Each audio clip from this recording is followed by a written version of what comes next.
देखो ये एक्सरसाइज जो न्यू वाली 4.2 है एनसीईआरटी में, ये ओल्ड बुक से 4.2 एक्सरसाइज नहीं हो रही है, ठीक है ना। 4.2 पुरानी वाली बुक में दूसरी एक्सरसाइज है, वो क्रॉस है, ठीक है, हट गई है वो। अब देखो हमें क्या करना है, एरिया ऑफ ए ट्राइंगल निकालना है। एरिया ऑफ ए ट्राइंगल पहले भी तुमने निकालना सीखा है और अब भी एरिया ऑफ ट्राइंगल निकालना, तो फिर डिफरेंस क्या है अब में और पहले में। जैसे अपने पास ये पॉइंट दे रखे, एरिया ऑफ ट्राइंगल के बहुत सारे फॉर्मूला पढ़े तुमने। ये वाला फॉर्मूला पढ़ा हाफ बेस इनटू हाइट, ये एरिया ऑफ ट्राइंगल का फॉर्मूला होता है। ये फॉर्मूला पढ़ा है Hero's formula, S S minus A S minus B S minus C, पढ़ा फॉर्मूला। ये क्या अलग अलग कंडीशंस पे लगते हैं फॉर्मूला, ठीक है।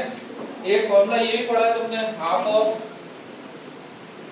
x1 y2 माइनस y3, ठीक है ना, x2 y3 minus y1 plus x3 y1 minus y2। 23 31 12 याद रखने की ट्रिक बताई तूने, 23 31 और 12 ये याद कर लो। बाकी x1 x2 x3 ऐसे ही आगे आता है। मैं बता रहा हूँ ये सारे मेथड तुमने पहले पढ़े, तो फिर अब नया क्या है? नया है हमें जो एरिया निकालना है वो हमें निकालना है डिटरमिनेंट मेथड से। अगर एग्जाम में ये क्वेश्चन आता है ना, find the area of a triangle, 3 vertex दे दिए अपने वो ट्रायंगल से, लिखा आएगा डिटरमिनेंट मेथड से निकालो। कौन से मेथड से निकालो? तो ये फार्मूला ये होता है। पहला पॉइंट है ना, वो यहाँ लिख देते हैं x1 y1, दूसरा पॉइंट है यहाँ लिख देते हैं x2 y2, तीसरा पॉइंट है यहाँ लिख लेते हैं x3 y3, ठीक है। यहाँ लिखते हैं 1 1 1 और आगे लगाते हैं हाफ। जब इस डिटरमिनेंट को सॉल्व करते हैं ना तो एरिया निकल जाता है ट्रायंगल का, ठीक है। टेक्निकली ये जो फार्मूला जो तुमने पिछले साल पढ़ा था ना, ये पिछले भी का 10th क्लास में पढ़ा ये फार्मूला, ये फार्मूला बना इसी से ही है, मगर पढ़ पहले लिया, ठीक है। मगर हमें अब ये मेथड से यूज करना है एरिया ऑफ ट्रायंगल का, ठीक है। लिख लो। अब इसमें अगर कंडीशन जैसी लगी बाद में बताऊंगा प्रॉब्लम। देखो एरिया ऑफ ट्रायंगल का फॉर्मूला अपन ने पढ़ लिया। अब पहला क्वेश्चन है find the area of a triangle. First question है find the area of a triangle, find the area of a triangle whose vertices are, ये वर्टेक्स दे रखे हैं, ठीक है। एक बात ध्यान रखना, ये जो मैं मेथड बता रहा हूँ, ये जो मेथड है ये डिटरमिनेंट मेथड से ट्रायंगल का एरिया निकालना सीख रहे हैं। दूसरी बात ये है इसमें ध्यान रखना, ट्रायंगल के जो पॉइंट्स है वर्टेक्स है वो 2D में होना चाहिए। किसमें होना चाहिए? ऐसा नहीं 3D में भी होता है, x1 y1 z1 भी होता है, 3D पढ़ेगा उसमें z भी आएगा, मगर ये फॉर्मूला केवल किसके लिए एप्लीकेबल है? 2D के लिए एप्लीकेबल है, ध्यान रखना। ठीक होता क्या है, जब दोनों चीजें इकट्ठी हो जाती है ना 2D और 3D, फिर अपन भूलने लगते हैं चीजों को, किसमें क्या लगा होता है। 2D के लिए लगता है डिटरमिनेंट का फॉर्मूला। और ये सॉल्यूशन गिवन, ये पॉइंट दिया अपन ने, एक को A मान लिया, एक को B मान लिया, एक को C मान लिया, ठीक है। एक को मान लिया x1 y1 equivalent to x2 y2, इसको मान लिया इक्विवेलेंट टू x3 y3, ठीक है। अब एरिया ऑफ ट्रायंगल का अपन फॉर्मूला लगाएंगे। एरिया ऑफ ट्रायंगल का फॉर्मूला लगाया अपन ने नाउ। देखो बहुत इजी है, मगर थोड़ा सा क्या ध्यान से पढ़ना, बहुत से बच्चे सुनते ही नहीं है क्या चल रहा है बैच में। ध्यान से सुनना, a b c ये अपना फॉर्मूला लगाना है। पहले यहाँ पे लिखना है x1 y1 x2 y2 x3 y3 1 1 1, इधर लगाना हाफ, ठीक है। इसमें रखो हाफ, x1 y1 की वैल्यू कितनी है 1 0, x2 y2 कितना है 0 6, x y2 कितना है 4 3, इधर 1 1 1 लिख दिया। अब देखो डिटरमिनेंट सॉल्व करने वाले मेथड तो बता दिए ना, एक होता है देसी धमाका मेथड, प्लस माइनस प्लस लगा दो, ठीक है। वो अपन प्रीवियस एक्सरसाइज में पढ़ चुके हैं, जिनने नहीं पढ़ा लेक्चर पढ़ा हुआ देख लेना, ठीक है। अब यहाँ पर अगर आपने इसको सॉल्व करना है तो इसको तो मैं ट्रिक से सॉल्व कर रहा हूँ, क्योंकि मुझे क्या दिख रहा है 2 0 2 0 दिख रहा है, उसको क्लोज करूंगा, या नंबर दिख रहा है वो नंबर भी कर लूंगा, क्लोज कर लूंगा। जो मेरे को 4 नंबर बचे वो लिख लूंगा। कौन से 4 नंबर है 1 6 1 1, फिर इसका कॉमन नंबर कौन सा है 3 लिख लो। उसका साइन जरूर देखना है, मतलब जैसे यहाँ पर प्लस है, इधर क्या है माइनस होगा, इधर क्या होगा प्लस होगा, तो इसका क्या आएगा माइनस, प्लस के बाद इधर माइनस आएगा। ऐसे देख लो साइन। यहाँ पर एक तरीका और होगा साइन देखने का, मैं एक नई चीज बता रहा हूँ, गोल्डन वर्ड्स, ध्यान से सुनना। इसका साइन क्या होगा, चेंज होगा या नहीं होगा। जैसे प्लस है तो मैंने इधर क्या कर लिया इसको माइनस का, वो कैसे पता चलता है ये कौन सी रो है, देख लो थर्ड रो, कॉलम कौन सा है second, 3 third row second column add करो कितना आया 5, 5 मतलब कौन सा नंबर है ऑड नंबर है तो साइन चेंज होगा, इवन नंबर आता तो साइन चेंज नहीं होता है, ऑड नंबर आ रहा है तो 3 प्लस का तो क्या लिखना पड़ेगा माइनस का, और अगर इवन आता है इनको जोड़ने पर तो प्लस का साइन प्लस में लिखना पड़ता है आपको, ठीक है।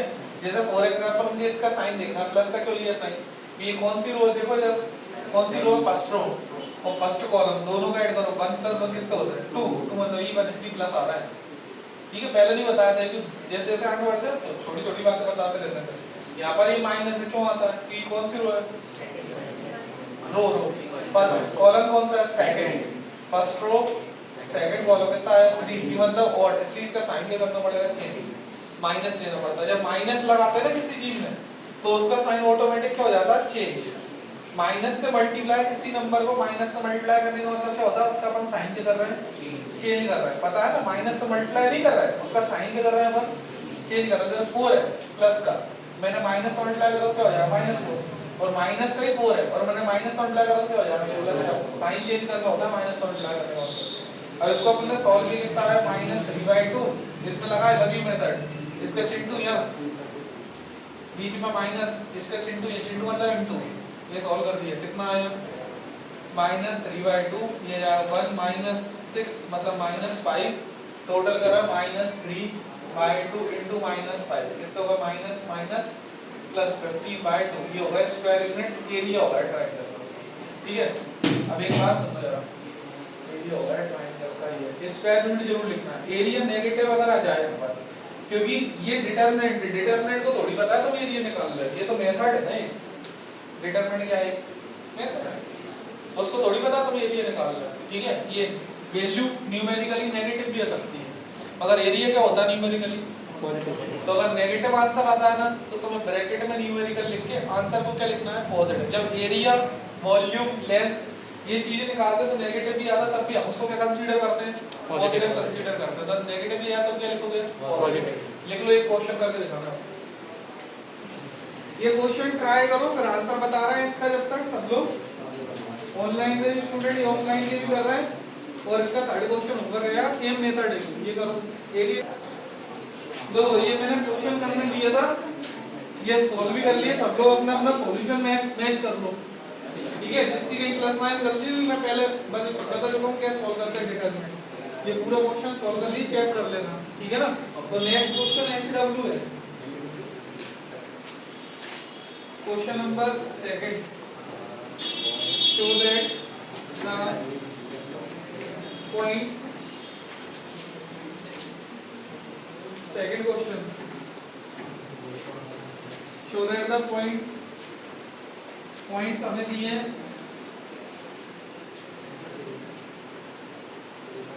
ये दिया है A B + C, B point दिया है B C + A, और C पॉइंट दिया है A C A + B, R collinear, ये प्रूव करना है कि तीनों पॉइंट कोलिनियर है, ठीक है।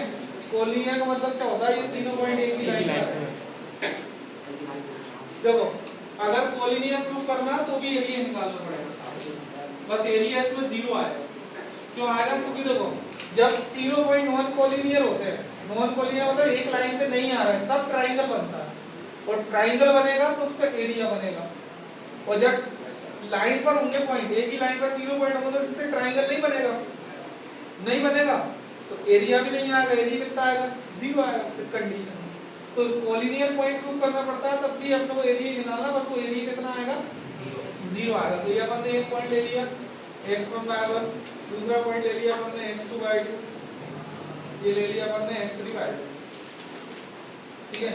ये लगाया अपन ने एरिया ऑफ ट्रायंगल का फॉर्मूला ABC क्या होता है हाफ, इधर क्या लिखते हैं अपन पहले x1/1, ट्रिक पर रखिए आप कर दिया तो पॉइंट लिख दिया x2/2, x3/3, इधर लिख दिया 1 1 1, इसमें मेजर दो वैल्यू पुट कर दो, वैल्यू पुट करें तो कितना आएगा हाफ, जनरल की वैल्यू कितनी है x1/1 की वैल्यू कितनी है AB + C, B C plus A plus B 1 1 1। अब इसको कर लो सॉल्व, तो सारे कट जाएंगे, आंसर क्या जाएगा 0। एक तरीका तो ये है, एक तरीका और है, इनने एक एक्सरसाइज हटाई है ना जो बीच में, उसमें एक मेथड था।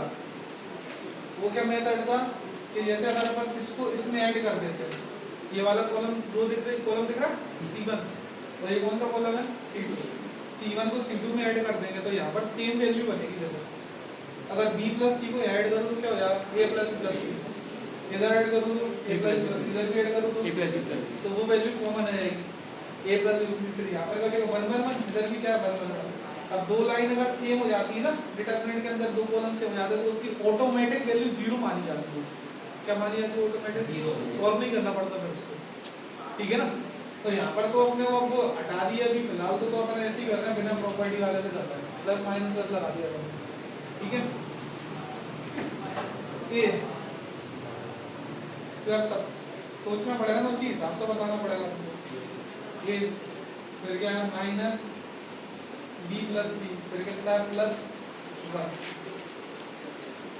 अब मैं थोड़ा सा डायरेक्ट कर रहा हूँ, इधर देखना जरा है।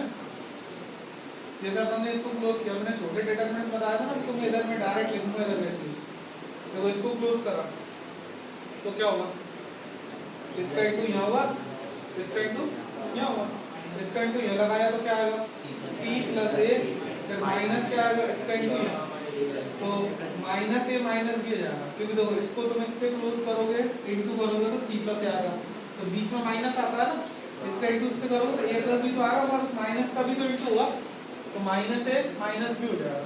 अब इसको क्लोज करो, बताओ क्या आएगा, लेफ्ट लगाना, लवी मेथड लगाना, b इनटू 1 कितना आएगा b, फिर बीच में क्या माइनस, इसका इनटू इससे c। अगर तुम्हें ये टफ लगे तो तुम डिटरमिनेंट बना के भी कर सकते हो, मैं तो बता रहा हूँ ये अलग अलग तरीके से कर करके, ये तुम ऐसे भी कर सकते हो। ये 1 को क्लोज करो, लास्ट ये 1 है ना, अब क्या आएगा b का इनटू यहाँ होगा तो कितना आएगा ab प्लस b स्क्वायर, ये b का इनटू है ab b स्क्वायर, फिर माइनस इसका इनटू c स्क्वायर ac आएगा, मगर माइनस का भी इनटू हो रहा है तो माइनस ac हो जाएगा। समझ में आई बात। अब इनका चिंटू मिंटू कर लो, 0 आया आप कुछ नहीं, ये हाफ a का इनटू करोगे a से तो ये हो गया कैंसिल, फिर a का इनटू करोगे कितना आएगा ac, a का इनटू यह माइनस का ab, इन दोनों का इनटू करो तो a plus b plus c b minus c कितना हो जाएगा b square minus c square, इसमें क्या आ रहा है ab plus b square minus c square minus c। अब देखो ca ये का है प्लस ca का है ये कट गए, a भी का आएगा प्लस का a भी का आएगा माइनस का, तो ये दोनों कट जाएंगे। समझ में आ रही बात। अब ये क्या हो रहा है हाफ, क्या बचा माइनस का इनटू करा माइनस का b square minus minus plus c square plus b square और c स्क्वायर बचे हुए। अब देखो c स्क्वायर प्लस का c स्क्वायर माइनस का b स्क्वायर प्लस का b स्क्वायर माइनस, सब कट गए, हाफ इनटू क्या हो गया 0, तो क्या होगा हाफ इनटू 0 कितना होगा 0, तो एरिया ऑफ ट्रायंगल एबीसी कितना आ गया 0। ये तो मैं बोल रहा था, अगर पॉइंट कोलिनियर होंगे तो फिर एरिया क्या आएगा तुम्हारा 0 आएगा। जैसे अगर तुम्हें ये बोला find the area of a triangle, ध्यान सुन लेना, find the area of triangle बोले तब भी एरिया निकालना है, और ऐसे बोले prove that the points are collinear तब भी क्या निकालना है एरिया ही निकालना है। बस वो एरिया क्या आएगा तुम्हारा फाइनली 0 आएगा। 0 क्यों आएगा उसका रीजन बताया, जब पॉइंट कोलिनियर होते हैं, कोलिनियर का मतलब होता है एक ही लाइन को, मतलब सेम लीनियर मतलब लाइन पर, जब पॉइंट एक ही लाइन पर होते हैं तो वो लाइन मतलब उन पॉइंट को बोलते हैं कोलिनियर, उनसे ट्रायंगल नहीं बनता, ट्रायंगल बनता नॉन कोलिनियर पॉइंट्स, ठीक है ना। तो यहाँ पर अपने पास आ गया देयरफॉर ABC आर कोलिनियर, ऐसा ठीक है। अब एक बात और पूछ रहा हूँ उसका आंसर देना, जैसे अपने को यहाँ पर प्रूफ करने का बोला, ध्यान से सोच समझ के आंसर देना इसका। ये हमें प्रूफ करने बोला तीनों पॉइंट कोलिनियर है, और इसमें अगर ये बोल देते हैं गिवन है तो तीनों पॉइंट कोलिनियर, तो फिर क्या फर्क होगा। इसने प्रूफ करने का बोला है ना, प्रूफ करने बोला तो हमने प्रूफ करके दिखाया कि 0 आ रहा है, और अगर बोल देता पहले से ही भविष्यवाणी के पॉइंट कोलिनियर है, कोलिनियर है तो तुम्हें डायरेक्ट इधर एरिया के लेके चलना है 0। अब बच्चे गलती क्या करते हैं उनकी सुनो, जैसे प्रूफ करने दिया आप लोगों को 0 प्रूफ करना है कोलिनियर है, ध्यान से सुन लेना मेरी बात, ये गलती होती है पेपर में और अभी होगी, साल भर भी गलती करेंगे ये। अपने को जो प्रूव कर दिया पॉइंट क्या है, collinear, prove that the points are collinear. अब उसको मालूम एरिया 0 आएगा, बच्चों पहले से 0 लेके चलना, तुमने पहली स्टेप में डिसाइड कर दिया। ये तो सॉल्व करने पर 0 आना चाहिए, कि प्रूव करना है। गिवन है क्या 0? गिवन कब होगा, जब ये बोलेगा तीनों पॉइंट कोलिनियर मतलब गिवन है, तो 0 लेके चलना है। और अगर प्रूव करना है तो 0 लेके नहीं चलना, तुम्हें प्रूव करके दिखाना है 0। समझ रहे हो बात? ठीक है, अब लिख लो। ये मैंने